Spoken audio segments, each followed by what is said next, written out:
আসসালামু আলাইকুম রহমতুল্লাহ। আশা করি সকলেই ভালো আছেন। শুরুতেই আমরা 1 আওয়ার স্টাডিকে ধন্যবাদ জানাবো, কারণ 1 আওয়ার স্টাডি আমাদেরকে মাত্র 15 দিনের মধ্যে এইচটিএমএল সিএসএস বুটস্ট্র্যাপ শেখার মতো একটি সুবর্ণ সুযোগ করে দিয়েছে।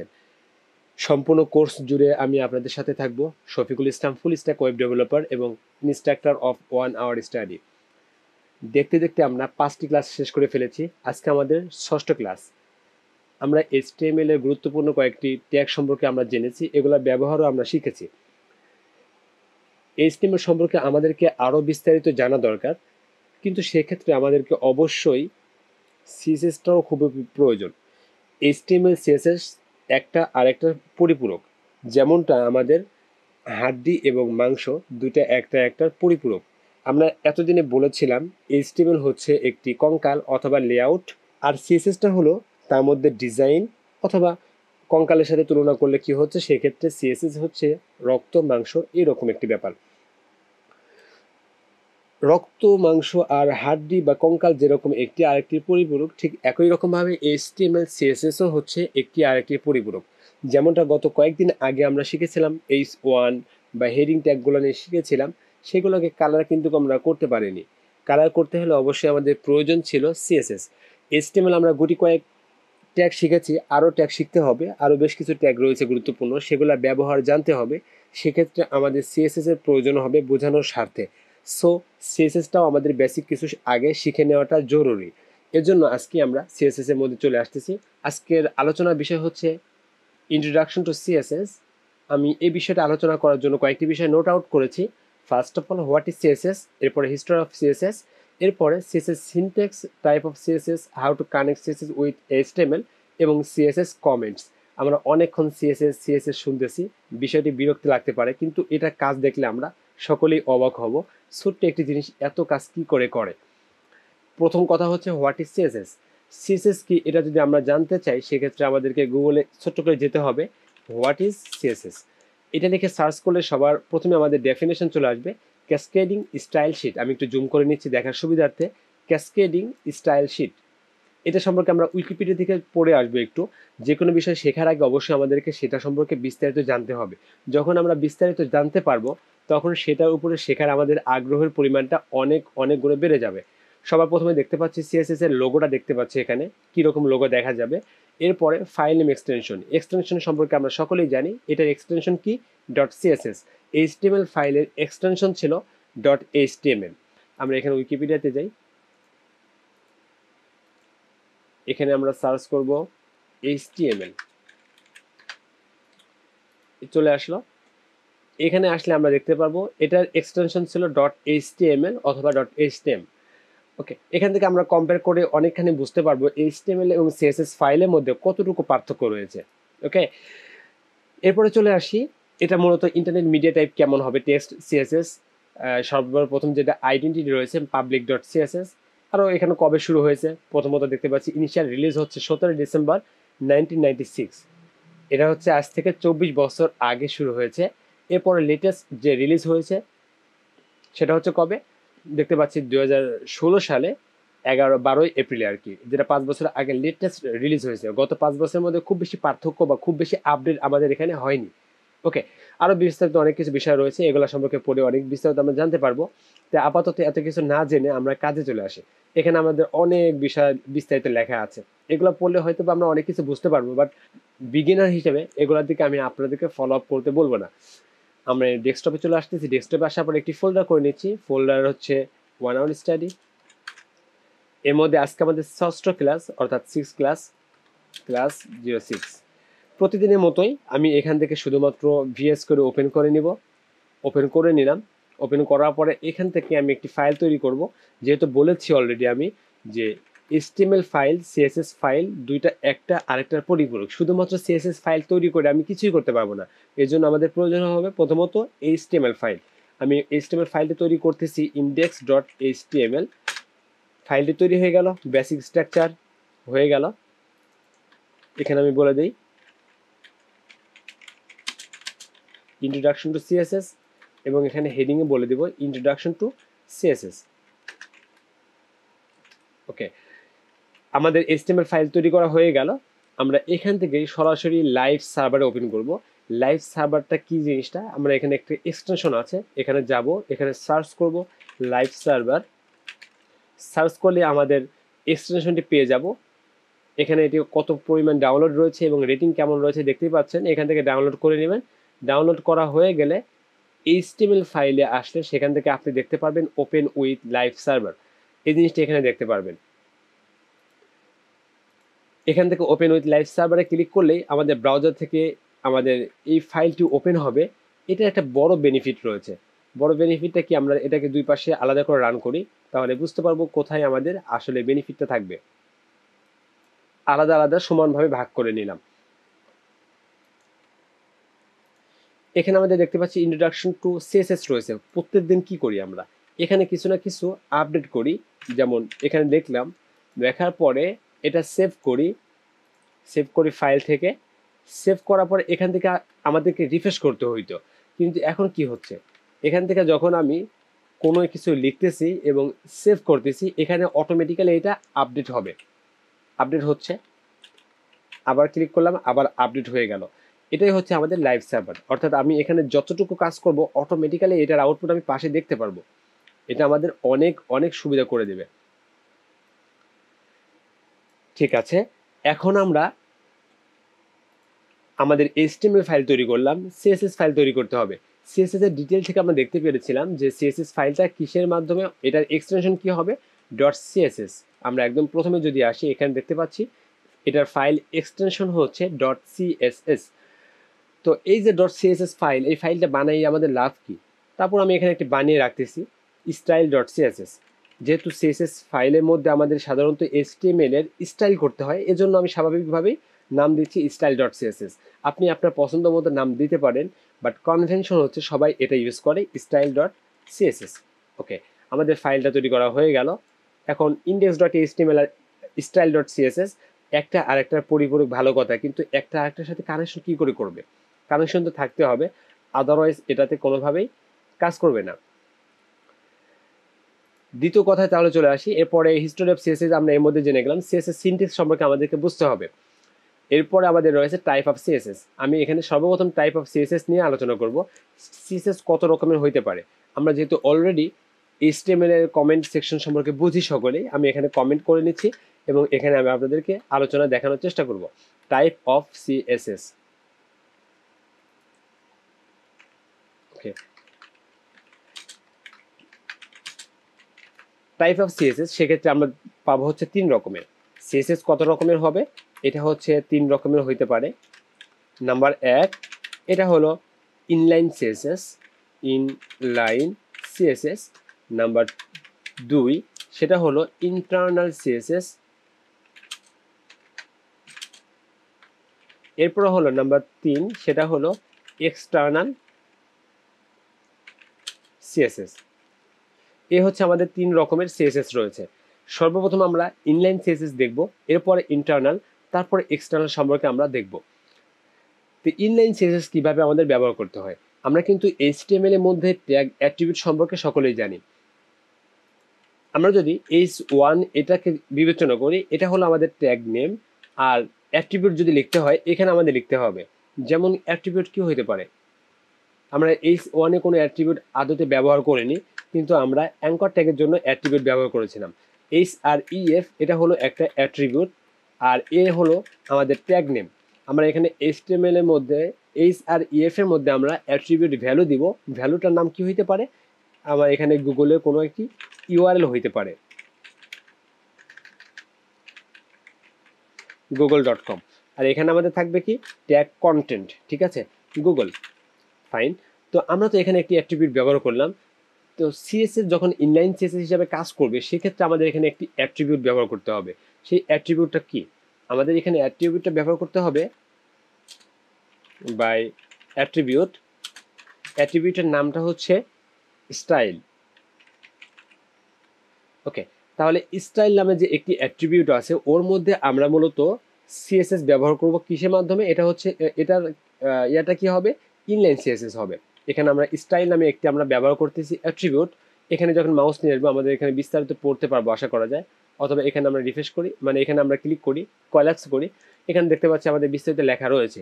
ওকে, স্টাইল যখন অ্যাট্রিবিউট লিখলাম, অ্যাট্রিবিউট লেখার নিয়মটা কিন্তু আমরা সকলেই জানি, সমান সমান কোটেশন, কোটেশনের মধ্যে আমাদেরকে সাধারণত লিখতে হবে। এখানে আমরা কি লিখবো, এখানে তো আমাদের মূলত সিএসএস কোড লিখতে হবে। সিএসএস কোড কি লিখবো আপাতত বোঝার কোনো দরকার নেই, না বুঝে থাকলে চেষ্টা করার প্রয়োজন নেই। আমরা যেহেতু এখন পর্যন্ত সিএসএস এর সিনট্যাক্স সম্পর্কে জানি না, শুধুমাত্র আমরা এখানে ব্যবহারগুলো জানবো, তিনটাতে কিভাবে আমাদের ব্যবহার করতে হবে, এরপরেই আমরা সিনট্যাক্স সম্পর্কে আলোচনা করব।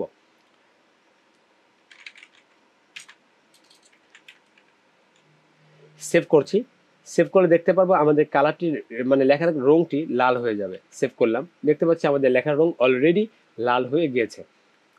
এই হচ্ছে সিএসএস। এতক্ষণ ছিল এমনি একটা লেখা, এখন সেটাকে আমরা কালার করলাম, আরো অনেক কিছু করতে পারবো, জাস্ট ওয়েট। আমরা ইনলাইন সিএসএস এভাবে অনেক ব্যবহার করতে পারবো। ইনলাইন সিএসএস এর মধ্যে আমাদের আরো অনেক ধরনের প্রপার্টি এখানে ইউজ করতে পারবো। ওকে, এরপরে আসি আমরা ইন্টারনাল সিএসএস। ইন্টারনাল সিএসএসটা কোনটা হবে? আমরা যখন এখানে এসেছিলাম, এখানে আমরা অনেক কিছু পড়তে পারছি। এখান থেকে যদি পড়ি, এখানে স্টাইল নামে একটি ট্যাগ দেখতে পাচ্ছি। এতদিনে আমরা অনেক ট্যাগ সম্পর্কে ধারণা নিয়েছি, বাট স্টাইল নামে কোনো ট্যাগের সাথে আমরা পরিচিত হইনি। ওকে, আমরা হেড ট্যাগের মধ্যে একটি ট্যাগ লিখবো নতুন করে, এই হচ্ছে হেড ট্যাগ। এখানে আমরা টাইটেলের নিচে লিখছি স্টাইল। স্টাইল নামে একটি ট্যাগ ব্যবহার করব। এই ট্যাগের মধ্যে মূলত আমরা বিভিন্ন ধরনের সিএসএস লিখব। স্টাইল ট্যাগের মধ্যে যে সিএসএস গুলো লেখা হয় সেটাকে বলা হয় internal CSS by tag. HTML tag, এখানে হচ্ছে HTML ট্যাগ। এই ট্যাগের নাম কি? স্টাইল। ওকে, স্টাইল ট্যাগের মধ্যে আমি যদি কিছু লিখিস তাহলে কি সেটা আদতে চেঞ্জ হবে? ওকে, আমরা এখান থেকে একবার চেক করে দেখি। আমি ধরতেছি, এখানে আপনাদেরকে জোরপূর্বক বুঝতে হবে না, যদি বুঝতে পারেন তাহলে খুব ভালো, না বুঝলেও কোনো সমস্যা নেই, শুধুমাত্র দেখে যান। এখানে আমি দিয়ে দিচ্ছি ব্যাকগ্রাউন্ড কালার। ব্যাকগ্রাউন্ড কালার এখান থেকে আমি অন্য একটি হালকা একটি কালার দিচ্ছি, ধরে নেই অ্যাকোয়া দিই। ওকে, সেভ করলাম, দেখতে পাচ্ছি আমাদের এটার ব্যাকগ্রাউন্ড কালারটা কিন্তু চেঞ্জ হয়ে গেছে। এতদিনে আমরা সাদা কালো ভিটিভি দেখতেছিলাম, কিন্তু এখন আমরা মূলত ইন্টারনেট টেলিভিশনগুলো দেখতে পাচ্ছি, মানে রঙিন টিভি দেখতেছি, তাই না? আরো অনেক মজার কাজ হবে। এতদিনে যা করেছি এখন আরো অনেক অনেক মজার কাজ আজকে আমরা করব। ওকে, আমরা যেটা ব্যবহার করলাম এটাকে বলা হয় কি? Internal CSS. এরপর আসি এক্সটার্নাল সিএসএস। এক্সটার্নাল সিএসএস ব্যবহার করার জন্য আমাদেরকে মূলত বাইরে থেকে নিয়ে আসতে হবে। আমরা এগুলো যদি আমরা ডিফাইন ফলো করি, ইনলাইন, সেটা হলো কি লাইনের মধ্যেই কোনো একটি সিএসএস ব্যবহার করা। আমরা এই যে এখানে চেক করেছিলাম বা এখানে আমরা অ্যাপ্লাই করেছিলাম, এটা কিন্তু এই লাইনের মধ্যেই আমরা ব্যবহার করেছি, এই জন্য এটাকে বলা হয় ইনলাইন সিএসএস। এরপরে আসি ইন্টারনাল। ইন্টারনাল বলতে কি? এর মধ্যে যেগুলো রয়েছে, মানে আমাদের এই সম্পূর্ণ ফাইল যে রয়েছে একটি HTML ফাইল, এই ফাইলের মধ্যে আমাদের ব্যবহার করা হয়েছে। মানে আমাদের যে সিএসএস এর ইফেক্টটা হচ্ছে, এখানে যে কালারটা চেঞ্জ হচ্ছে, এটা আমাদের এই ফাইলের মধ্যে থেকে চেঞ্জ করা হচ্ছে আর কি। এর জন্য বলা হয় এটাকে ইন্টারনাল। আর এক্সটার্নাল কি? বাইরে থেকে এসে জুড়ে বসায়, এরকম কিছু একটা। তাহলে এক্সটার্নাল বাইরে থেকে যেহেতু আসবে, তখন আমাদের প্রয়োজন পড়বে একটি ফাইল তৈরি করা বা একাধিক ফাইল তৈরি করা। আমরা একটি ফাইল তৈরি করলাম style.css। এখানে আমরা কিছু না কিছু স্টাইল করব। এখানে আমরা কি স্টাইল করতে পারি? এখানে হচ্ছে আমরা আমাদের সাইটের মধ্যে h2 ব্যবহার করব, নতুন একটি লাইন লিখব h2, এবং এখানে আমরা স্টাইলড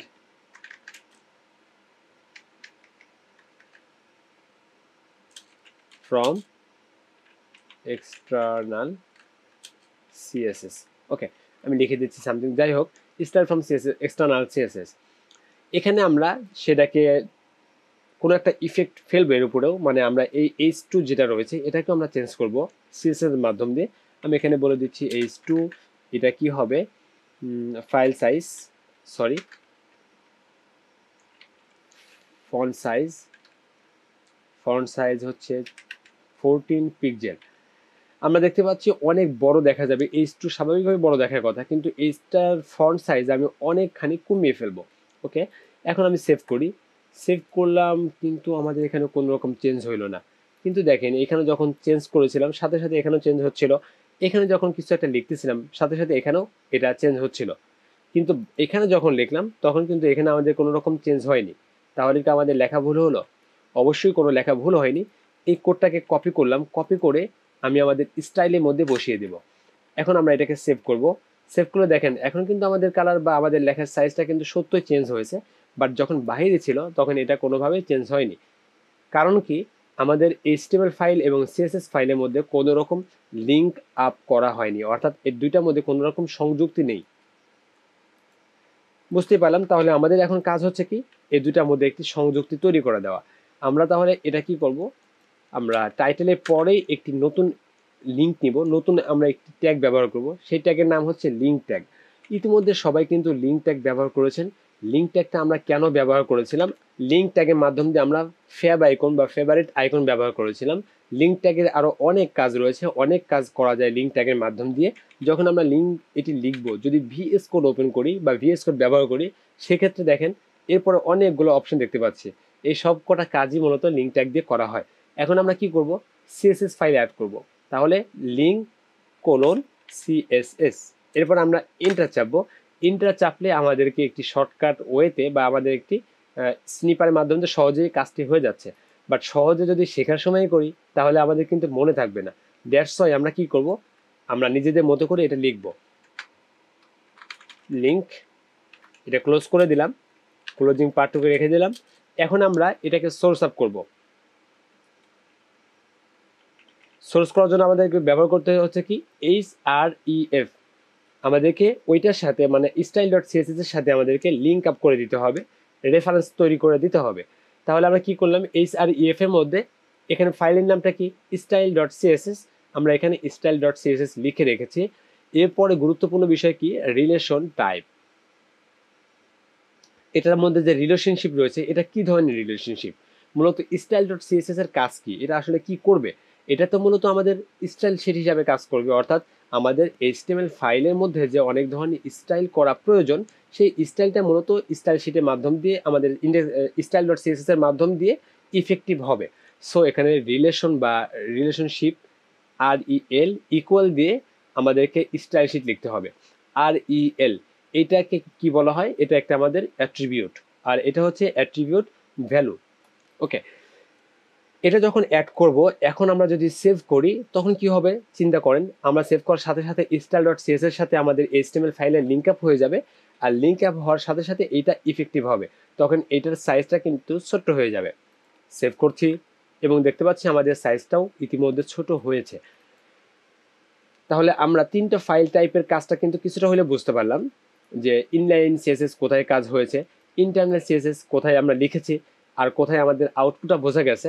এরপর এক্সটার্নাল CSS আমরা কিভাবে কাজ করেছি। ওকে, এখন আমাদের কথা হচ্ছে এই যে CSS এতগুলো কোড লিখতেছি, এই কোডগুলো আমরা কিভাবে পড়বো বা কিভাবে আমরা লিখবো, আমাদেরকে সিনট্যাক্সটা বুঝতে হবে। আমরা যদি সিনট্যাক্স না বুঝি, শুধু মুখস্থ করে কিন্তু আমরা আগাইতে পারবো না। আমি যদি সেই ছোট্টবেলার মতো মুখস্থ করি, background hyphen colour colon aqua, background তারপরে কি কালার, কালার কোলন রেড, এটা এটা করলে কি হবে, এটা করলে আমাদের লেখা লাল হবে। এরকম করে যদি মুখস্থ করি আমরা কিন্তু আগাইতে পারবো না, কারণ CSS এর মধ্যে অনেক অনেক কোড রয়েছে, অনেক কাজ রয়েছে।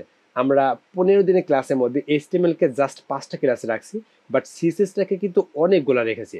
কারণ কি, CSS এর অনেকগুলা পার্ট রয়েছে, আপনি যত স্টাইল করতে চাইবেন তত স্টাইল করতে পারবেন।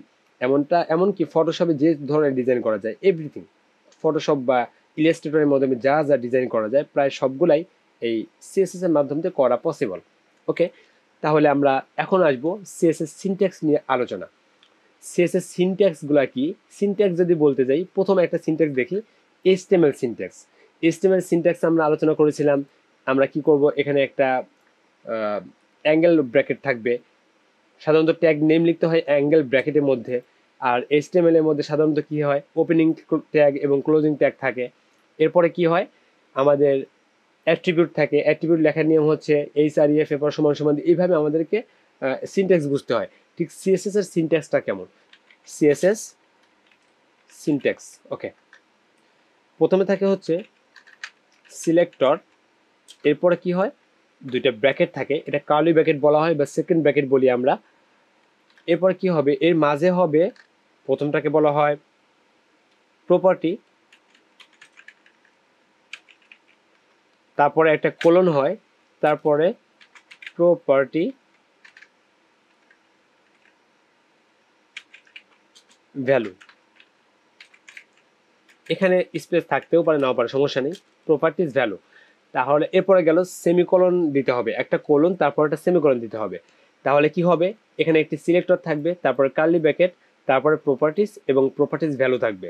এইভাবে যদি একাধিক প্রপার্টিজ থাকে কোনো না কোনো ক্ষেত্রে, যেমন আমরা এখানে ট্যাগের মধ্যে যখন অ্যাট্রিবিউট ব্যবহার করেছি তখন একটি ট্যাগে লিখেছি, মানে একটি অ্যাট্রিবিউট লিখেছি, এরপরে আবারও আমাদেরকে অ্যাট্রিবিউট লিখতে হয়েছে, তখন কি করেছি আমরা, এরপরেই আমরা স্পেস দিয়ে অ্যাট্রিবিউট লিখছি, ব্ল্যাঙ্ক স্পেস দিয়ে অ্যাট্রিবিউট লিখছি। কিন্তু সিএসএস এর সময় স্পেস দিলে হবে না, সিএসএস এর সময় আমাদেরকে একটি সেমিকোলন দিতে হবে। ওকে, একটি আমরা লিখলাম, এরপরে দ্বিতীয় যদি আরও কোনো প্রপার্টিস লিখতে চাই তাহলে সেমভাবে আমাদের লিখতে হবে, অনেকগুলা প্রপার্টিস আমাদের হইতে পারে। ওকে, এখন কোনটা সিলেক্টর, সিলেক্টর কাকে বলে, প্রপার্টিস কোনটা, প্রপার্টিস ভ্যালু কোনটা, এইটা আমাদের চেনা দরকার। আমরা ইনলাইন সিএসএস যদি ফলো করি, এই কালারটাকে বলা হয় প্রপার্টিজ, আর রেডটাকে কি বলা হবে, প্রপার্টিজ ভ্যালু। এখন যদি আমরা স্টাইলের মধ্যে ফলো করি, এইখানে বডিটাকে কি বলা হবে, বডিটাকে বলা হবে সিলেক্টর, এরপরে ব্যাকগ্রাউন্ড কালারটা হচ্ছে কি প্রপার্টিজ, এবং অ্যাকোয়া এটা হচ্ছে প্রপার্টিজ ভ্যালু। আশা করি সকলে বুঝতে পারলেন। আমাদের বোঝার জন্য অবশ্যই প্রয়োজন হবে কি, আমরা যদি ভালোভাবে বুঝতে যাই আমাদেরকে সিনট্যাক্স সবার আগে বুঝতে হবে। আমরা যে এইচটিএমএল এ অনেকগুলো কাজ করেছি, কারণ এবং পেরেছি, কেন পেরেছি, আমরা সিনট্যাক্সটা খুব ভালোভাবে বুঝতে পেরেছিলাম, এবং এইচটিএমএল এর সিনট্যাক্স খুব সহজ ছিল, অনেকটা বিকাশ অ্যাপের মতো। বিকাশ অ্যাপ একদম সিম্পল, ঠিক এরকম ছিল। তো এইখানে আমাদের সিএসএস এর সিনট্যাক্সটা বুঝতে হবে। সিএসএস এর সিনট্যাক্স বলতে কি, আমি এখানে কিছু কোড লিখেছি অলরেডি, এই কোডগুলো আপনারা না বুঝে থাকলেও সমস্যা নেই, এখন আমরা এগুলোকে বুঝতে থাকবো। সিএসএস লেখার প্রধান নিয়মটা হলো, আমরা ইনলাইন সিএসএস আর ওইটার ক্ষেত্রে আলাদাই রাখি। আমাদের সবার প্রথমে সিএসএস লিখতে হলে আমাদের প্রপার্টিজ বুঝতে হবে। আমরা যেখানে একটি কোড লিখেছিলাম, কালার কোলন দিয়েছিলাম, তারপরে আমরা রেড লিখেছিলাম, এখানে কালারটা কি, কালারটা হচ্ছে আমাদের প্রপার্টিজ, এরপরে কোলন, কোলন দিয়ে আমরা ডিফাইন করছি, আর কালারটা কি হবে, কালারটা হচ্ছে রেড হবে, এটাকে বলা হয় প্রপার্টিজ ভ্যালু। এতটুকু বুঝলাম। এরপরে আমাদেরকে আরও যদি আমাদের ব্যবহার করতে হয়, আরও প্রপার্টিজ যদি ব্যবহার করতে হয়, সেক্ষেত্রে আমাদেরকে সেমিকলন দিতে হবে। কালার লিখলাম, ও এখানে রেড লিখলাম, তারপরে সেমিকলন দিলাম, আমরা এর পরে আরও একটি প্রপার্টি যুক্ত করব। সেক্ষেত্রে কি দিতে পারি আমরা, আমরা দিতে পারি ফন্ট সাইজ, আমরা ইতিমধ্যে ব্যবহার করেছি, এটা মাধ্যম দিয়ে আমাদের লেখার রং, লেখার সাইজটাকে চেঞ্জ করা হয়। এখানে দিয়ে দিলাম 16 পিক্সেল। এটা কতটুকু সাইজ হবে, আমরা এর আগে বললাম ফন্ট সাইজ, এখন বলতে হবে এটা সাইজ কতটুকু হবে, 16 পিক্সেল, এরপর আমাদেরকে সেমিকলন দিতে হবে। এ হচ্ছে ব্যাপার। তো এখানে হচ্ছে কালারটা হচ্ছে কি, আমি এখানে আবারও নিচে আরো একটু ভালো করে ব্যাখ্যা করি। কালারটা কি, কালারটা হলো প্রপার্টিজ, আর হচ্ছে রেড, এটা কি কি, এটাকে বলা যায় প্রপার্টিজ ভ্যালু। এখন বোঝা গেল। তো এটা তো ব্যবহার করলাম, আমাদের যখন ইনলাইন কাজ করেছিলাম তখন আমাদের এইভাবে প্রপার্টিজ ভ্যালু এভাবে কাজ করে গিয়েছি।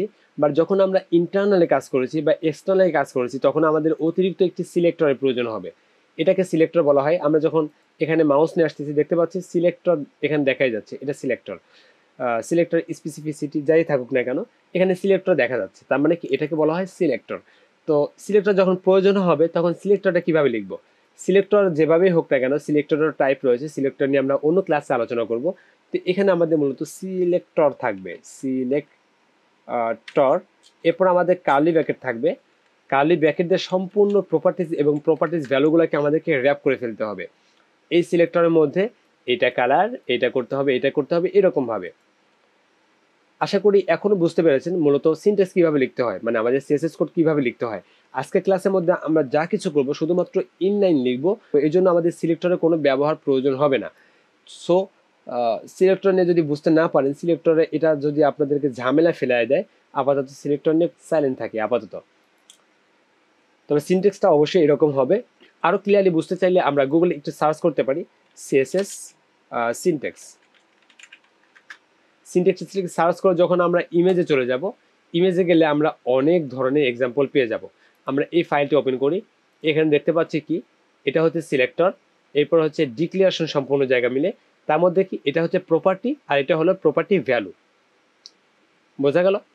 তাহলে এখান থেকে আমরা আরো ক্লিয়ার হয়ে গেলাম যে কিভাবে মূলত আমাদের সিএসএস কাজ করে বা সিএসএস এর সিনট্যাক্সটা মূলত কেমন।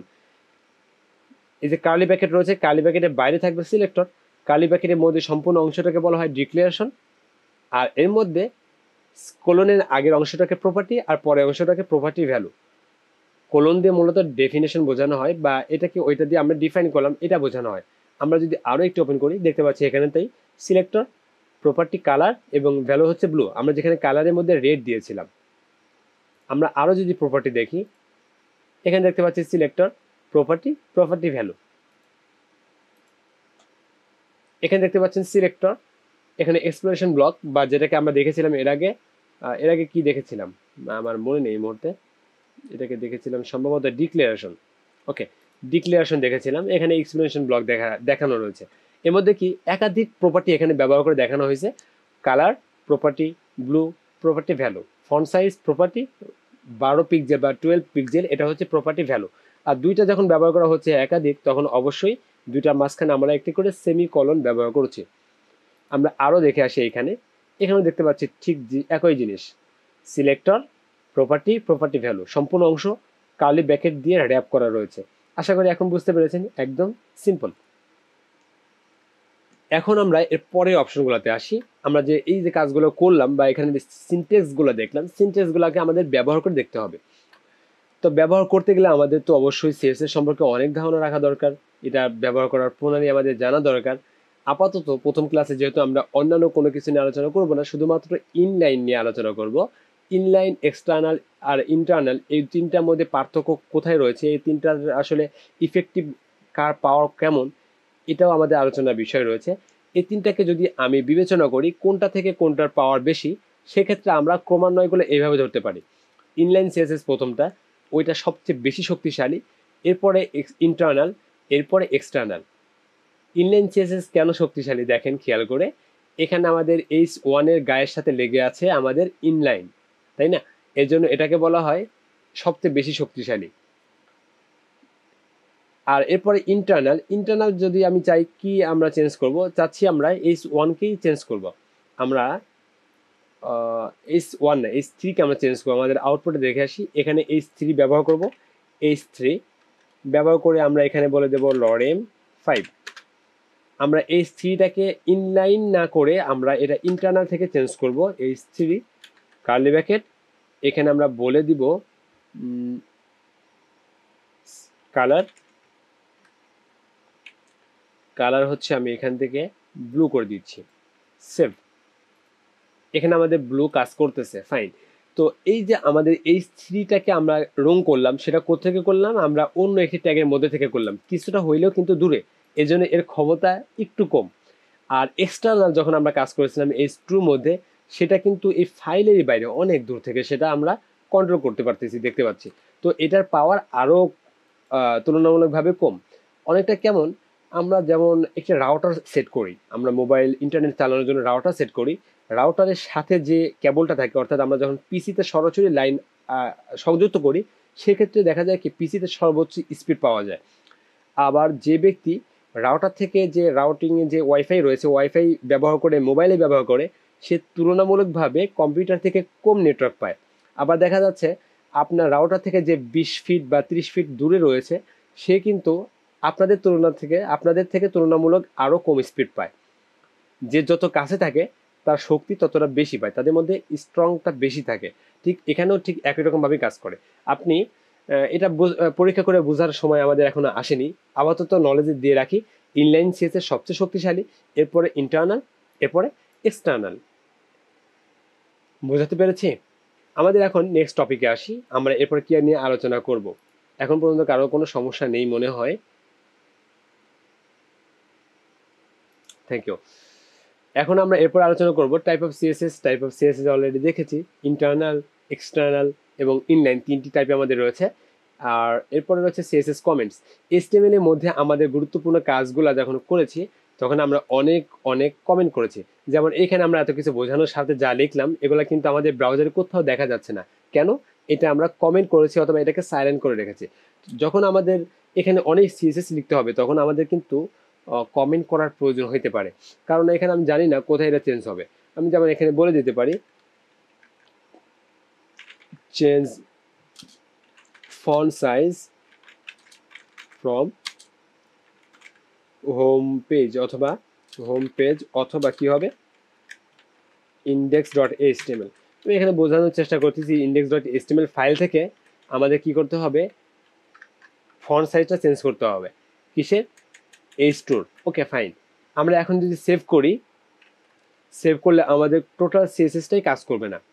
কেন কাজ করতেছে না দেখেন, এখানে কিন্তু কিছু লাল দাগ দেখা যাচ্ছে, এখানে একটি লাল দাগ দেখা যাচ্ছে, আর কি হচ্ছে এখানে আরও একটি লাল দাগ দেখা যাচ্ছে। সবচেয়ে মজার ব্যাপার কি, আপনি যখন ভিএস করে কোনো রকম কোড ভুল করবেন, তখন আপনার নিচে একদম যে নিচে ফুটার বার রয়েছে, এই বারের হাতের বাম পাশে চলে আসবেন এবং এখানে ক্লিক করলে দেখা যাবে কতগুলো ভুল রয়েছে। এখানে আমরা দেখতে পাচ্ছি প্রবলেমস, দুইটা প্রবলেম রয়েছে। এবং এটা কোথায় রয়েছে আমরা দেখতে পাচ্ছি, এটা হচ্ছে 1 নম্বর লাইনে 33 নম্বর ওয়ার্ড যেটা রয়েছে আমাদের, এটা একটা প্রবলেম। আর 2 নাম্বারটা কি, 2 নাম্বারটা হচ্ছে 4 নম্বর লাইনে 1 নম্বর লেটার, এটা এটা আমাদের এখানে রং দেখাচ্ছে বা ভুল দেখাচ্ছে। যখন ফাইলটি ভুল দেখাচ্ছে তখন আমাদের index.html এই ফাইলটি এর সাথে লিঙ্ক আপ করার কথা থাকলেও, যেহেতু ফাইলের মধ্যে অনেক বাগ রয়েছে বা ভুল রয়েছে, সো সেটাকে পড়তেছে না। আর এটাকে না পড়ে এর মধ্যে কি লেখা আছে পড়বে কি করে, সেটাকে কাজ করবে, কাজে রূপান্তরিত কিভাবে করবে, অবশ্যই করবে না, এই আর কি। তো আমাদের তাহলে এখানে আমরা কমেন্ট কিভাবে করব, আমরা HTML এর ফাইলের মধ্যে যদি এই কমেন্টটাই করতে হইতো, আমরা তো সকলেই নির্দ্বিধায় আমরা কি করতাম, আমরা এরকম একটা কমেন্ট দিতাম, সরি আমরা HTML এর মধ্যে আসি, এরকম একটি কমেন্ট দিতাম, এর মধ্যে লেখাগুলো লিখে দিতাম, তাই আমাদের হয়ে যেত। আর এটা যদি কমেন্ট না থাকতো তাহলে কি হইতো, আমাদের HTML এর মধ্যে এটি দেখা যেত, তাই তো। তো CSS এর মধ্যে আমরা কমেন্ট করব কি করে, CSS এর মধ্যে আপনি কমেন্ট করবেন দুইটা উপায়ে।